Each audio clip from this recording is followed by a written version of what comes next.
Siapa kamu? Kalau kamu bisa buat saya melihat lagi, saya beri kamu rumah ini. Rumah ini kamu berikan kepada gelandangan gila kamu.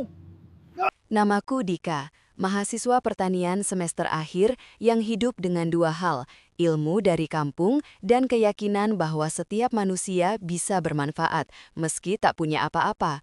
Kontrakan kecilku berada persis di sebelah villa paling megah di kompleks ini.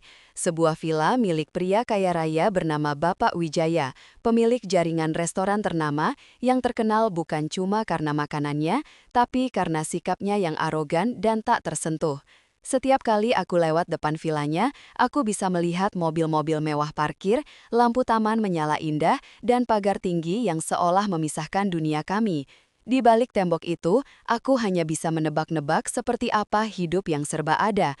Tapi semua berubah sejak suara jeritan terdengar dari dapur villa itu malam itu. Aku sedang menyiram tanaman herbal di belakang kontrakan ketika terdengar suara keras seperti ledakan kecil, disusul bunyi pecahan kaca dan seseorang berteriak panik. Tak lama kemudian, ambulans datang. Aku melihat Ibu Sari, istri Bapak Wijaya, berlari keluar dengan wajah pucat dan air mata yang tak berhenti mengalir. Keesokan harinya, kabar itu menyebar. Bapak Wijaya mengalami kecelakaan listrik di dapur utama. Kabel terbakar, dan saat berusaha menyelamatkan diri, percikan api mengenai wajahnya. Tak hanya luka, tapi matanya tak lagi bisa melihat. Ia buta, total.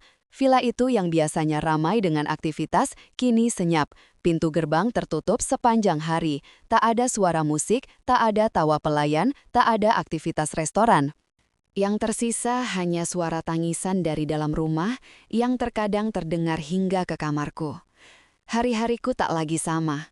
Aku tetap kuliah, tetap meracik herbal sederhana untuk dijual online, tapi tiap malam aku menatap tembok villa itu dan bertanya dalam hati, seberapa hancurnya hidup seseorang yang sebelumnya memiliki segalanya, lalu dalam satu malam kehilangan cahaya? Kabar terakhir yang kudengar, restorannya mengalami kerugian besar. Banyak pegawai mengundurkan diri, investor menarik dana.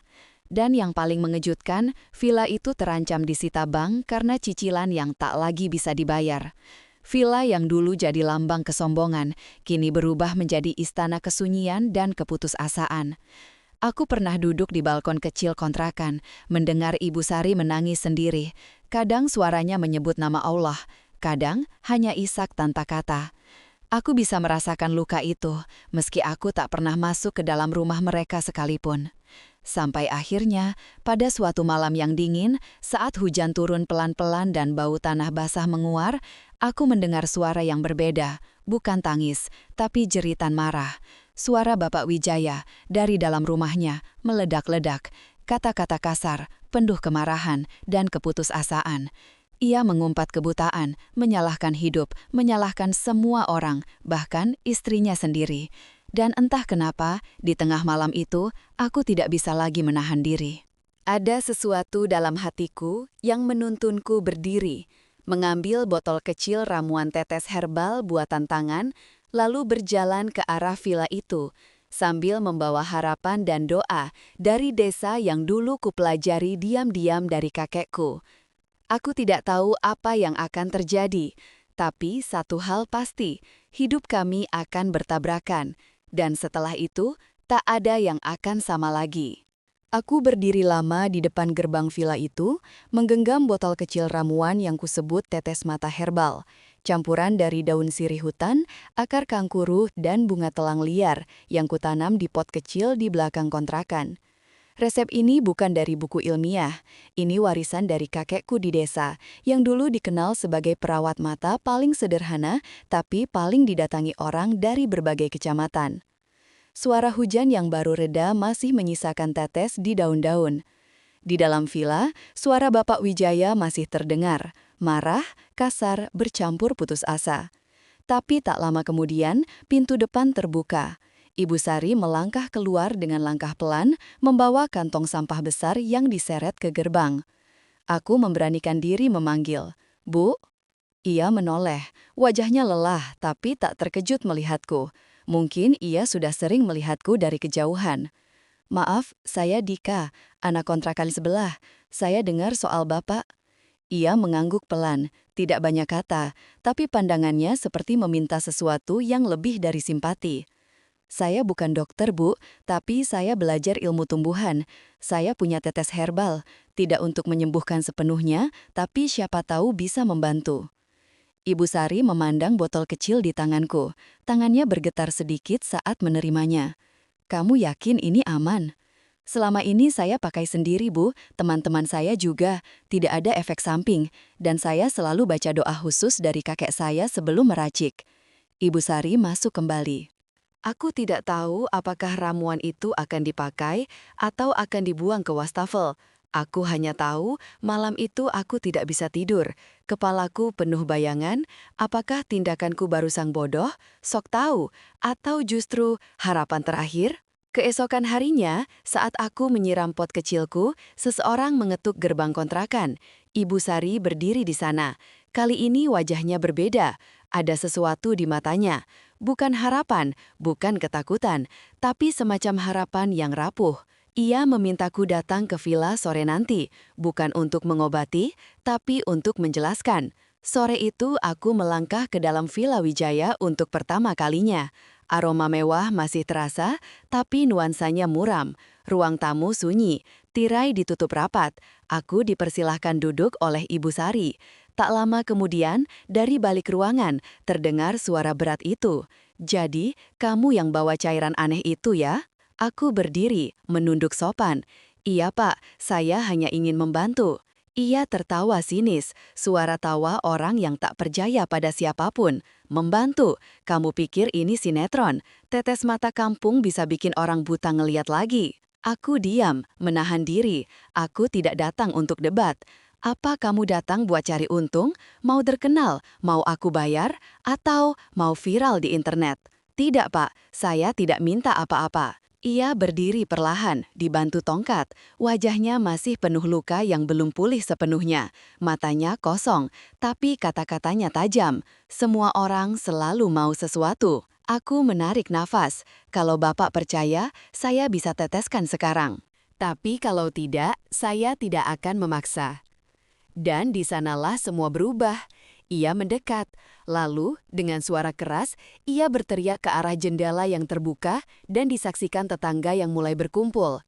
Dengar semua orang, kalau anak ini bisa bikin mataku ngeliat walau cuma 1%, villa ini akan jadi miliknya. Aku janji, dan aku bukan orang yang main-main dengan janji. Wajahku memucat.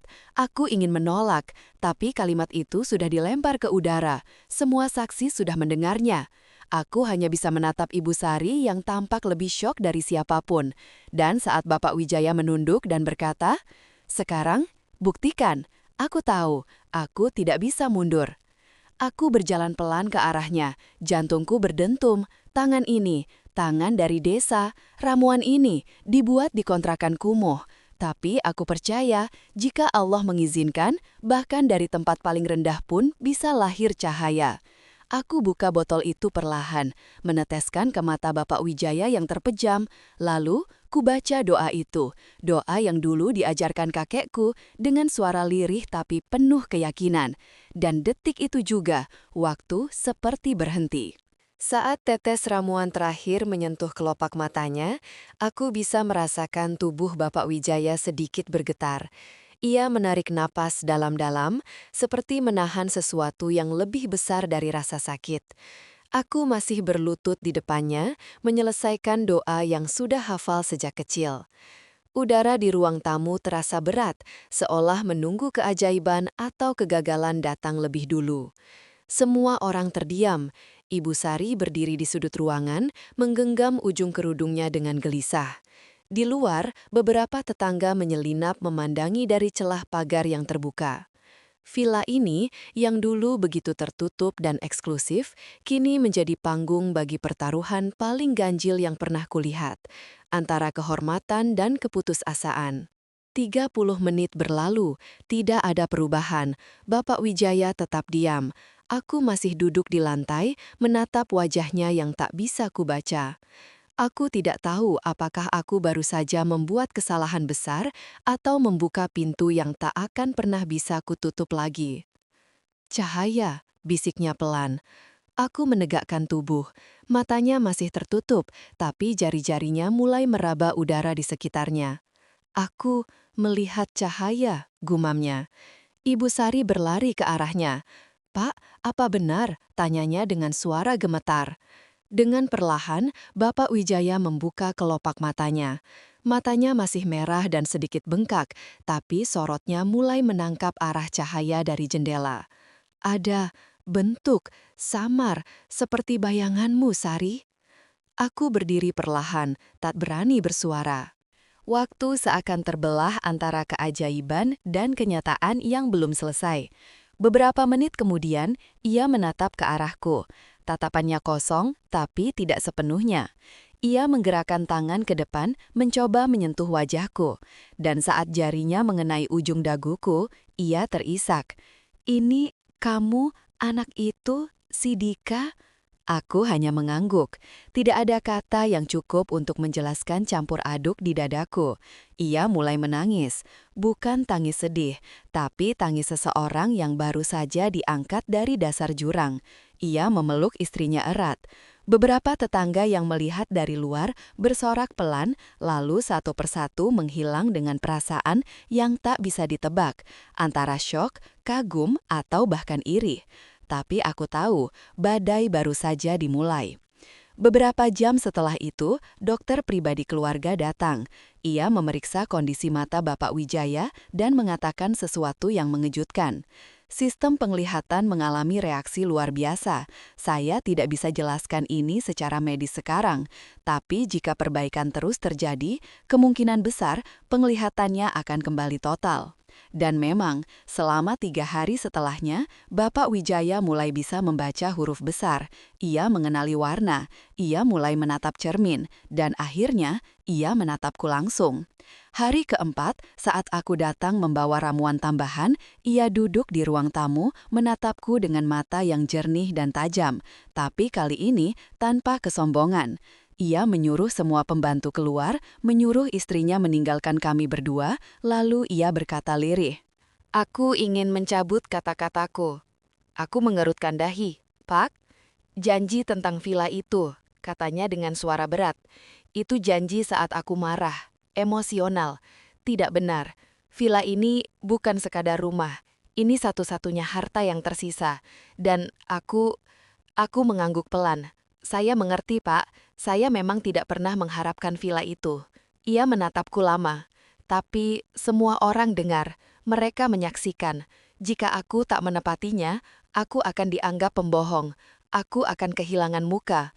Lebih dari itu, aku akan kehilangan diriku sendiri. Aku bisa merasakan tekanan dalam nadanya. Ia bukan hanya menepati janji pada orang lain, tapi sedang bertarung dengan keangkuhannya sendiri. Lalu dengan nada yang lebih dalam, ia berkata, "Kalau kamu terima villa ini, aku kalah. Tapi jika kamu menolaknya, mungkin aku bisa menang melawan kesombonganku sendiri." Aku menatapnya lama. Di hadapanku bukan lagi sosok raja restoran yang sombong, tapi seorang lelaki tua yang sedang berusaha menyembuhkan hatinya. Tapi sebelum aku menjawab, suara bel berbunyi.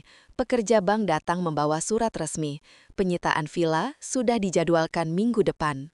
Petugas bank berdiri di depan pintu villa dengan ekspresi datar, mengenakan kemeja rapi dan map tebal di tangannya. Aku bisa mendengar suara napas Bapak Wijaya menegang.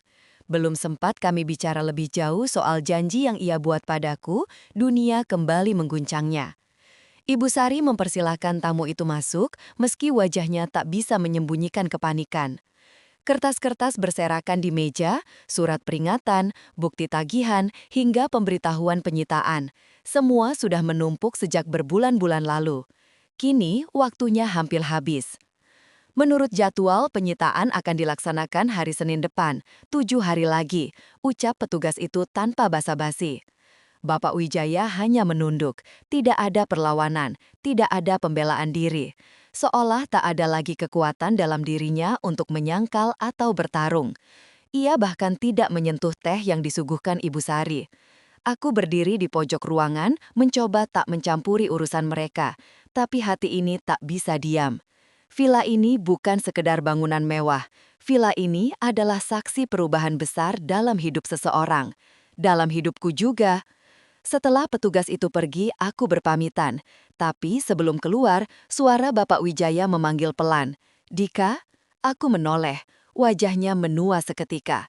Tidak ada lagi aura besar yang dulu menyelimuti dirinya.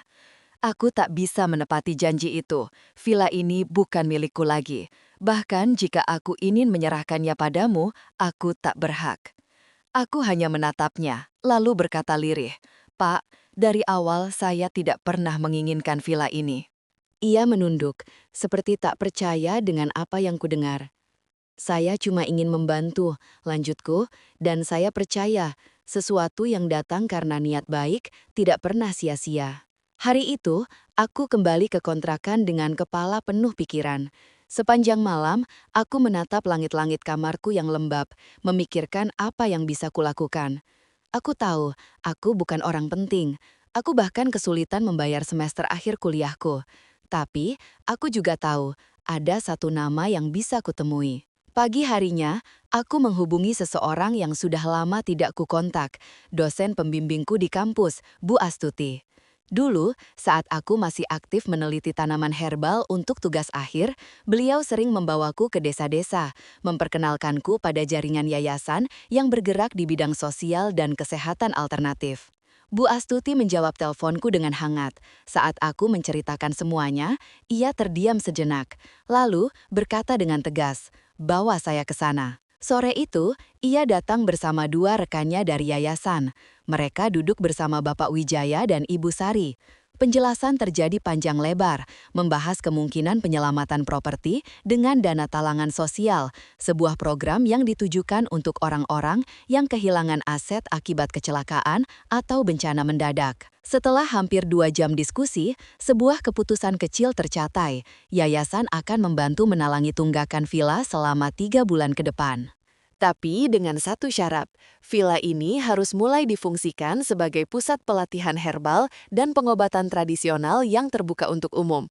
Bapak Wijaya terlihat bingung, mungkin masih berat baginya membayangkan villa mewahnya berubah fungsi. Tapi Ibu Sari menggenggam tangannya pelan. "Kita butuh jalan baru, Pak, dan Allah kadang memberi jalan dari tempat yang tidak pernah kita sangka." Bapak Wijaya akhirnya mengangguk, lalu memandang ke arahku. "Kalau kamu yang jalankan tempat ini, aku percaya." Hari-hari setelah itu menjadi awal dari perubahan besar. Aku mulai memindahkan pot-pot herbal dari belakang kontrakan ke halaman belakang villa. Aku tak lagi sekedar penghuni sebelah. Kini aku menjadi bagian dari rumah ini. Tapi di antara semua perubahan itu, ada satu hal yang belum sempat kami bahas. Satu janji yang pernah diucapkan keras-keras di depan banyak orang. Janji tentang villa ini, tentang hak, tentang harga diri. Dan aku tahu, pada akhirnya, janji itu masih menggantung di antara kami berdua. Sejak hari itu, suasana villa berubah perlahan. Bukan lagi rumah megah yang sunyi dan penuh tekanan, tapi jadi tempat yang mulai ramai oleh suara alat cangkul, aroma tanah basah, dan tawa kecil dari ibu-ibu sekitar yang diajari membuat ramuan sederhana. Aku mengubah sebagian taman menjadi kebun kecil. Deretan tanaman herbal mulai tumbuh rapi. Sambil loto, meniran, temulawak, daun ungu, dan beberapa tanaman langka yang dulu hanya bisa kutanam di pot sempit kontrakan. Setiap hari, aku mencatat pertumbuhannya, mencampur ramuan, dan mengajar ibu-ibu kampung yang penasaran. Bapak Wijaya sesekali duduk di bangku teras memperhatikan dari jauh. Ia belum sepenuhnya bisa berdamai dengan perubahan besar ini. Tapi tiap sore, ia selalu menyempatkan diri menatap kebun seperti mencari sesuatu yang pernah ia lewatkan dalam hidupnya. Sementara itu, yayasan mulai menyiapkan dokumen bantuan jangka panjang.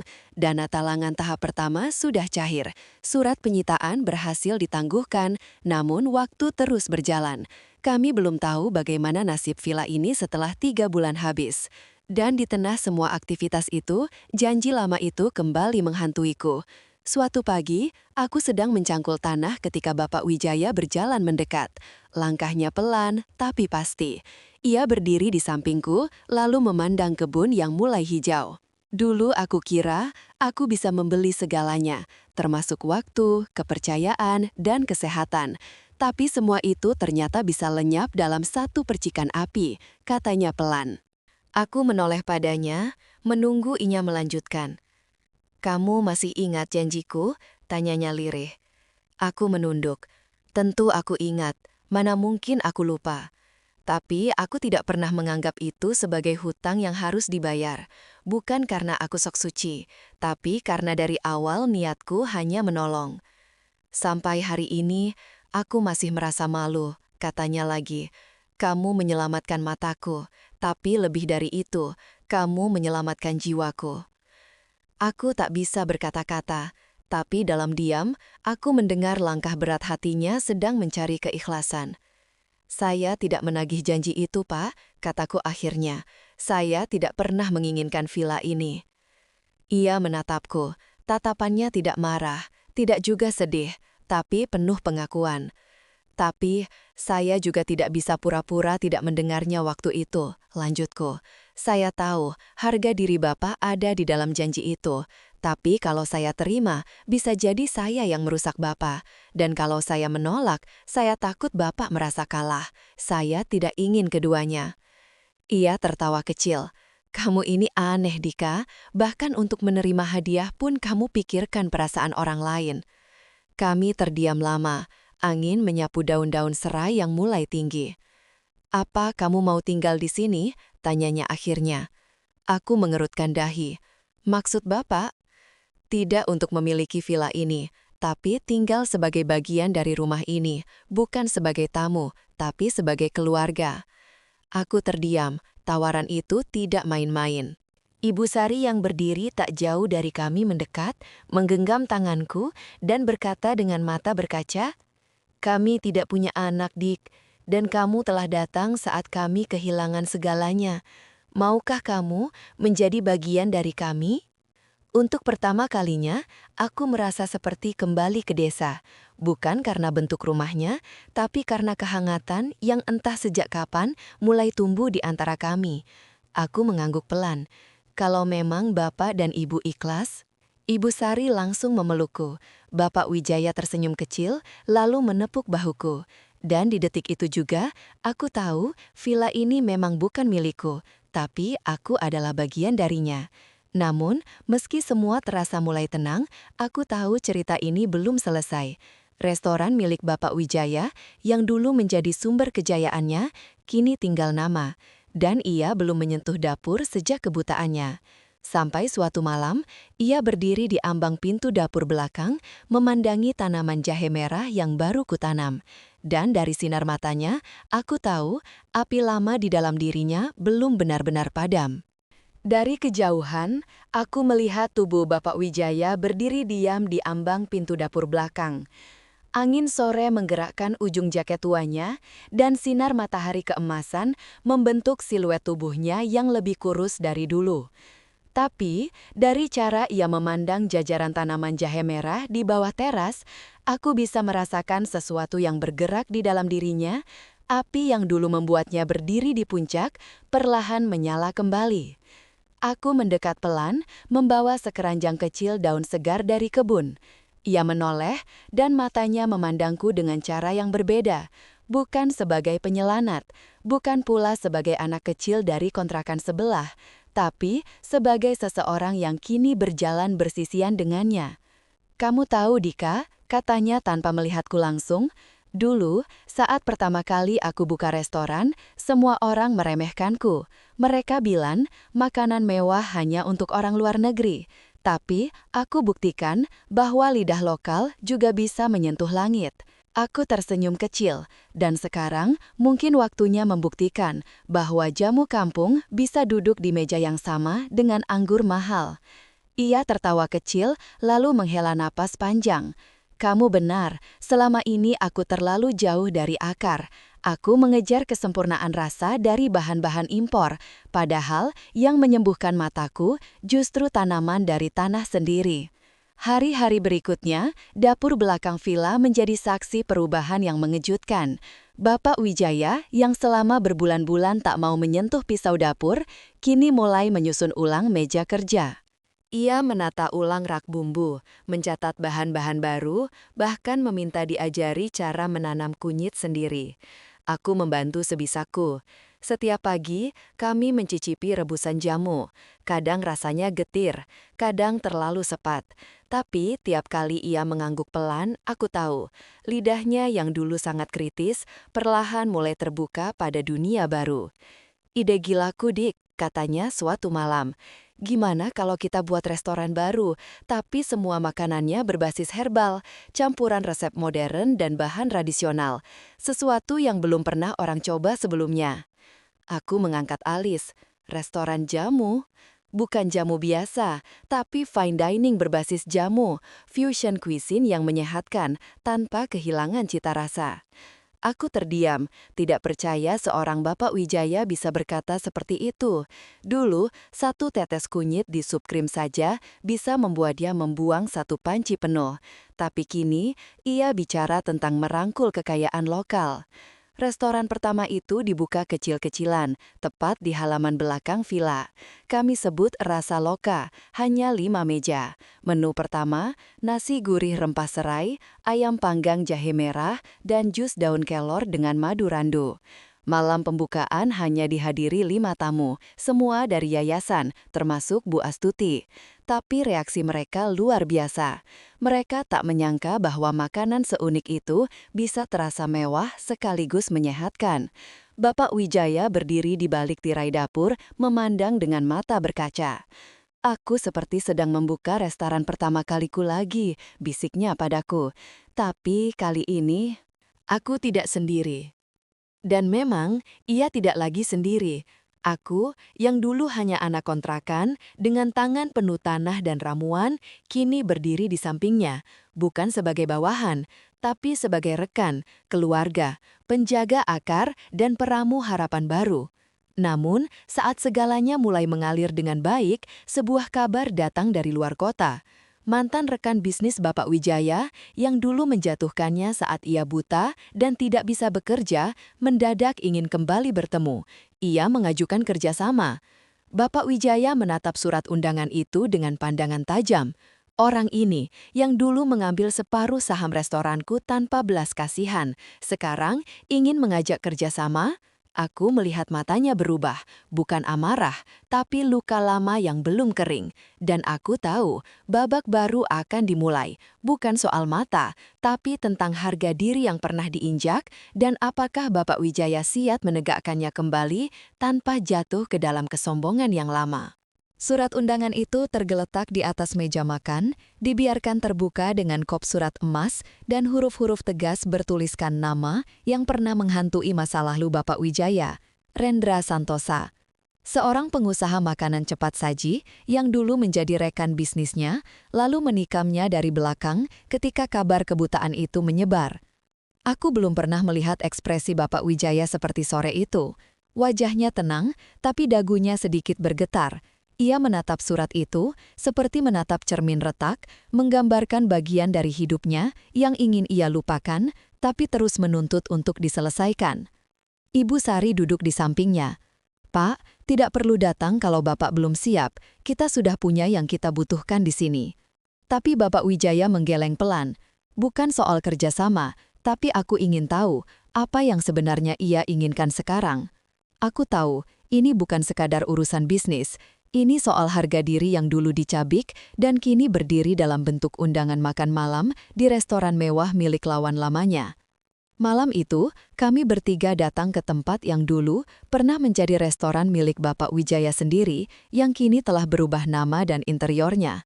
Tidak ada sisa-sisa jati diri lamanya, bahkan aroma dapurnya pun sudah berbeda, dingin, kaku, dan serba instan. Rendra menyambut kami dengan senyum lebar dan gaya mewah yang dibuat-buat. "Wijaya, sahabat lamaku, kamu terlihat jauh lebih sehat sekarang, bahkan lebih hidup." Bapak Wijaya hanya mengangguk, tidak menjawab basa-basi.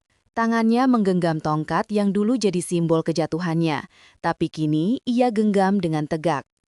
Rendra mulai bicara panjang lebar tentang tren kuliner yang berubah, tentang peluang kerjasama untuk membuka cabang rasa loka di kota besar lain, tentang modal, distribusi, dan peluang ekspansi internasional. Aku duduk di samping Bapak Wijaya, mengamati wajahnya. Setiap kata dari Rendra seperti menaburkan garam di luka lama, tapi Bapak Wijaya tetap diam, sesekali hanya mengangguk tipis. Akhirnya, Rendra meletakkan satu map di meja. Kita bisa mulai dari sini. Aku tahu kamu butuh dana untuk memperluas konsep restoran barumu. Anggap saja ini sebagai penebusan masa lalu. Bapak Wijaya menatap map itu lama, lalu perlahan menggesernya kembali ke arah Rendra. Terima kasih, tapi kami sudah cukup dengan yang kami punya sekarang. Rendra tersenyum kecut. Kamu yakin, kamu bisa kembali seperti dulu, lebih besar, lebih hebat, bukankah itu yang kamu mau? Dan disinilah sesuatu dalam diri Bapak Wijaya benar-benar berubah. Ia menegakkan badan, menatap Rendra dengan mata yang tak lagi penuh luka, tapi penuh cahaya.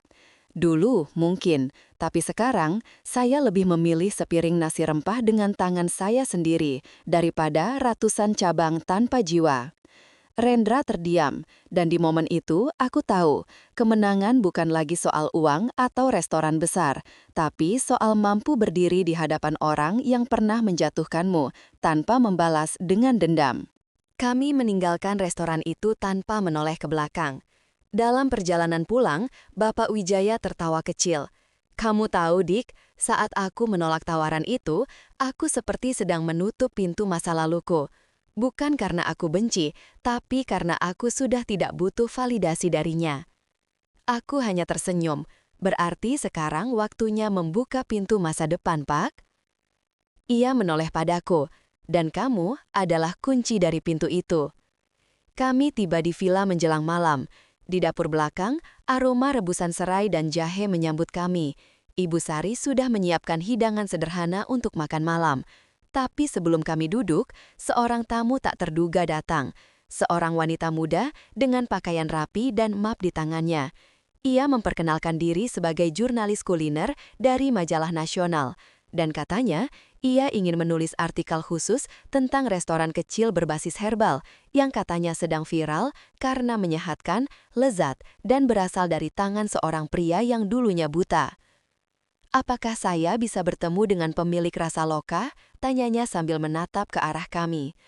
Aku menoleh ke Bapak Wijaya, tapi kali ini ia tidak maju.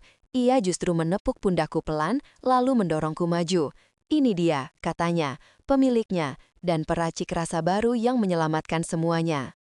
Untuk sesaat, aku terdiam, berdiri di hadapan wanita muda yang kini menatapku penuh antusias. Map di tangannya terbuka, memperlihatkan kertas-kertas wawancara, daftar pertanyaan, dan kamera kecil tergantung di lehernya. Di belakangku, Bapak Wijaya tersenyum kecil, lalu melangkah pergi, membiarkanku berdiri sendiri menghadapi sorotan pertama dari luar. Nama saya Liana, ucap wanita itu. Saya dengar banyak hal tentang tempat ini, tentang jamu, makanan sehat, dan penyembuhan yang lebih dari sekedar tubuh.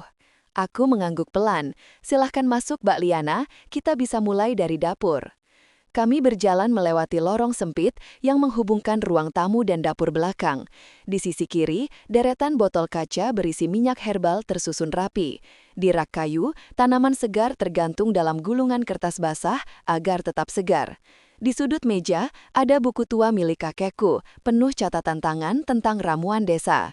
Aku menjelaskan semuanya, tentang bagaimana setiap resep di Rasa Loka bukan hanya soal rasa, tapi soal makna. Setiap rempah punya cerita, setiap daun punya sejarah, dan setiap hidangan punya tujuan. Lalu, tanya Liana, apa yang membuat tempat ini begitu istimewa? Aku terdiam sejenak. Pertanyaan itu sederhana, tapi jawabannya tidak. Ada banyak restoran yang menyajikan makanan enak, kataku perlahan, tapi tidak banyak tempat yang menyajikan harapan. Liana menatapku, terdiam. Aku tahu kata-kata itu bukan bualan. Karena aku sendiri pernah jadi orang yang hampir kehilangan harapan. Sampai suatu hari, aku meneteskan ramuan ke mata orang yang paling tidak percaya padaku. Dan justru dari sanalah hidupku dimulai kembali. Setelah wawancara selesai, Liana pamit. Tapi sebelum pergi, ia berkata, "Tulisan ini akan jadi edisi utama bulan depan. Saya yakin, banyak orang perlu tahu bahwa di balik kebutaan ada pandangan yang jauh lebih terang." Hari-hari berikutnya berjalan lebih cepat dari dugaanku. Telepon masuk, pesanan bertambah. Tamu-tamu mulai berdatangan, bukan hanya dari kampung sekitar, tapi dari kota lain. Bahkan ada yang datang hanya karena membaca tulisan Liana dan ingin mencicipi makanan yang katanya bisa menyentuh jiwa. Bapak Wijaya semakin jarang terlihat di dapur, tapi bukan karena ia menarik diri, melainkan karena ia sedang sibuk di tempat lain, mengelola pelatihan kecil untuk anak-anak muda yang tertarik belajar soal kuliner berbasis lokal. Ia menyebutnya Sekolah Rasa, tempat di mana setiap orang belajar dari tanah, dari api, dan dari luka yang telah sembuh. Ibu Sari pun sibuk membuka kelas meracik jamu untuk ibu-ibu muda. Ia tak lagi menangis di malam hari. Suaranya kini terdengar ringan, bahkan sering terdengar tertawa dari ruang depan. Sore itu, aku duduk sendirian di belakang villa, melihat deretan tanaman yang perlahan tumbuh besar. Angin membawa aroma serai dan kemangi. Di kejauhan, langit mulai berwarna oranye keemasan.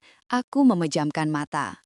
Mengingat kontrakan kecilku dulu, dindingnya yang lembab, langit-langit bocor, dan suara hujan yang selalu menghibur malam-malam sunyiku. Siapa sangka, dari tempat seperti itu, aku justru menemukan jalan menuju rumah yang lebih hangat dari apapun yang pernah aku bayangkan. Aku bukan pemilik villa, aku bukan pemilik restoran mewah, tapi aku tahu, aku adalah pemilik rasa yang tak bisa dibeli. Rasa yang muncul dari ketulusan, pengorbanan, dan keberanian untuk tetap percaya bahwa tangan sederhana pun bisa menyembuhkan jika Allah berkehendak. Malam itu, setelah semua tamu pulang dan lampu halaman mulai dinyalakan, Bapak Wijaya duduk di sampingku. Ia membawa 2 cangkir teh jahe madu yang baru diseduh. "Kamu tahu, Dik," katanya, "kalau dulu kamu menerima villa ini, mungkin semuanya akan berakhir di sana. Tapi karena kamu menolak, kita semua justru menemukan awal baru." Aku mengangguk, dan dalam diam kami menikmati teh itu sambil memandang langit yang gelap perlahan. Tak ada pesta, tak ada sorakan, hanya 2 orang lelaki yang pernah kehilangan segalanya, kini duduk bersama dalam rumah yang dibangun dari rasa.